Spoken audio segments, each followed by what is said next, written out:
Good morning. So আজকে থেকে আমি চ্যালেঞ্জ নিয়েছি ডেইলি ব্লগটা ফাইনালি স্টার্ট করব।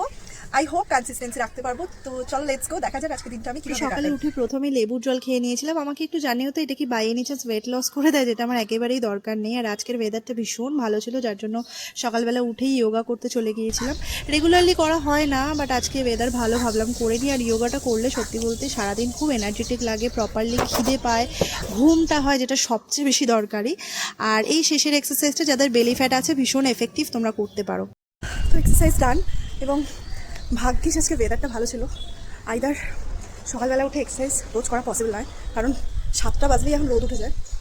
তো চলো নেক্সট এবার যাওয়া যাক, আজকে আমার অনেকগুলো কাজ আছে। দেন আমি ফ্রেশ হয়ে রেডি হয়ে গিয়েছিলাম। এইবারে স্কিন কেয়ার করার পালা। তোমরা প্রোডাক্টগুলো অলরেডি দেখেছো, আমি আপলোড করেছিলাম। সানস্ক্রিনের এই স্কুপটা ইউজ করতে পারো, খুবই ভালো।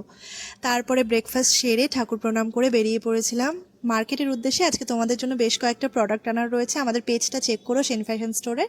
তো এই যে প্রোডাক্ট নিয়ে চলে এসেছি, এইবারে স্টুডিওতে ঢুকবো। তো এবারে স্টুডিওর কাজ করার পালা। অনেকগুলো কাজ আছে, বেসিক্যালি আজকে দুটো পার্সেল করার আছে, ভিডিও বানানোর আছে, অনেকগুলো কাজই করার আছে। আজকে যে দুটো পার্সেল প্যাক করছি তার মধ্যে একটাতে ছিল তোমাদের সকলের পছন্দের ফিশ মোটিভের ধনিয়াখালি, তার সাথে জুয়েলারি। আর আরেকটাতে ছিল একটা র সিল্কের ব্লাউজ। ভীষণ সুন্দর প্রত্যেকটা প্রোডাক্ট। তো আমার পার্সেল প্যাকিং ডান, এবারে কোরিয়ার করার পালা। তো চলো এবারে এই পার্সেলগুলো নিয়ে যাব হচ্ছে পোস্ট অফিসে। এগুলো সব পোস্ট অফিসে কোরিয়ার করতে যাব। একদম পার্সেল করতে যাওয়ার সময় বৃষ্টি, কিছু বলার নেই, মানে এটার কোনো মানে নেই ভাই। তো পার্সেল করার জন্য পোস্ট অফিসে চলে এসেছি। সকালের কাজ ডান, এবার আমি লাঞ্চ করবো, দেন আবার দেখা। বিকেলে আমার যোগা ক্লাস ছিল, জাস্ট 1 মাস হলো জয়েন করেছি। আর ওখান থেকে আজকে এসে খুব টায়ার্ড লাগছিল, তাই আর স্টুডিও যাইনি। একটা কন্টেন্ট এডিট করা ছিল, ওটাই করছিলাম। আজকের ব্লগটা কেমন লাগলো জানিও, জানি না কতজন দেখবে।